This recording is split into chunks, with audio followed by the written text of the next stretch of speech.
नमस्कार दोस्तों, आज मैं आपको सुनाऊंगा वाह रे गरीबी। गरीब लड़के ने अमीर आदमी से ऐसा क्या कह दिया। एक 8 साल का लड़का अपनी छोटी बहन को लेकर मंदिर के एक तरफ कोने में बैठा हुआ था। हाथ जोड़कर भगवान से न जाने क्या मांग रहा था। उस लड़के के कपड़े भले ही गंदे और फटे हुए थे, लेकिन मन मन उसका एकदम साफ था। करीब से देखा तो पता चला कि उसके नन्हे नन्हे प्यारे से गाल आंसुओं से भीगे हुए थे। कई लोग उसकी तरफ देख रहे थे, मगर वह लड़का बिल्कुल अनजान था, बातों में लगा हुआ था। तभी जैसे ही वो बच्चा उठकर जाने लगा, वैसे ही एक आदमी ने उसका हाथ पकड़ा और पूछा कि बेटा, तुमने भगवान से क्या मांगा। तब उस लड़के ने कहा कि मेरे पिताजी अब इस दुनिया में नहीं है, उनके लिए स्वर्ग मांगा। मेरी माँ मेरे पिताजी को याद करके खूब रोती है, उनके लिए सब्र। और मैंने भगवान से ये भी कहा कि हे भगवान, जब आपको पता था कि इससे हमारे घर में मेरे पिताजी ही कमाकर जैसे तैसे घर चलाते हैं, तो आपने उन्हें अपने पास क्यों बुला लिया। अब हम क्या करेंगे। ये कहकर वो 8 साल का बच्चा रोने लगा। तब उस आदमी ने पूछा कि बेटा, क्या तुम स्कूल जाते हो।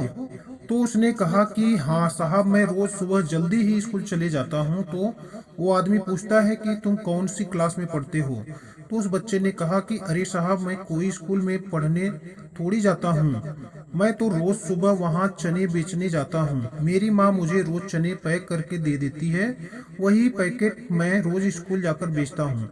और स्कूल में कई बच्चे मुझसे चने खरीदते हैं। बस हमारा यही तो काम है साहब, और इसी काम से ही हमारे घर का गुजारा चलता है। ये सुनकर उस आदमी को भी बहुत बुरा लगा। तब उस आदमी ने उस गरीब बच्चे से पूछा कि बेटा, क्या तुम्हारा कोई रिश्तेदार नहीं है। तो 8 साल के उस लड़के ने कहा कि पता नहीं साहब, लेकिन माँ तो ये कहती है कि गरीब का कोई भी रिश्तेदार नहीं होता। तब वो आदमी बोला कि तुम्हारी माँ एकदम सच कहती है।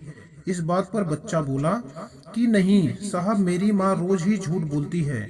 तो वो अमीर आदमी चौंक गया और बोला कि कैसे। तो वह बालक बोला कि रोज खाना खाते वक्त माँ बस हमें देखती रहती है, और जब मैं बोलता हूँ कि माँ तुम भी खाना खाओ न, तो पता है मेरी माँ क्या बोलती है कि बेटा, मैंने तो कब का ही खाना खा लिया। लेकिन साहब, जब खाना मेरे सामने ही बना है तो भला माँ ने कब खाना खाया होगा। अब ये सुनकर उस बच्चे के साथ साथ उस अमीर आदमी की भी आंखों में आंसू आ गए। तब उस अजनबी आदमी ने उस लड़के से पूछा कि क्या अगर तुम्हें खर्चा मिल जाए तब तुम अपनी पढ़ाई करोगे। बच्चा बोला बिल्कुल नहीं।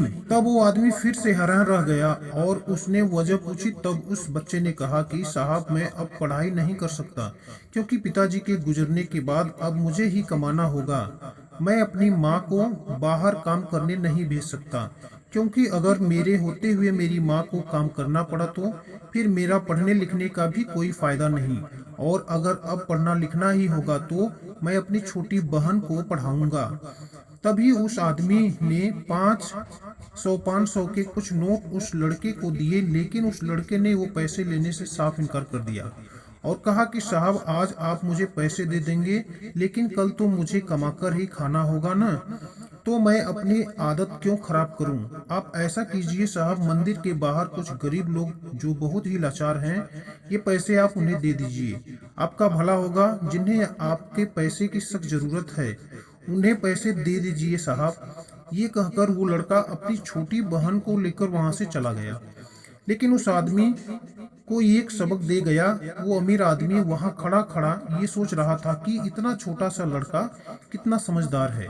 और आज वो मुझे भी ये सिखा गया कि सहायता सिर्फ जरूरतमंद लोगों की ही करनी चाहिए। और वो बच्चा अपनी माँ से भी कितना प्यार करता है। मैंने उसे पढ़ाई का खर्चा देने का कहा, मगर उसने अपनी माँ के लिए अपनी पढ़ाई भी ठुकरा दी, और वो मेरे लिए वे पैसे भी ठुकरा कर चला गया। तो दोस्तों, क्या उस छोटे से लड़के ने अपनी माँ के लिए पढ़ाई को ठुकरा कर सही किया या गलत। और क्या उस लड़के को अमीर आदमी से पैसे लेने चाहिए थे या नहीं। प्लीज कमेंट में जरूर बताइएगा। धन्यवाद।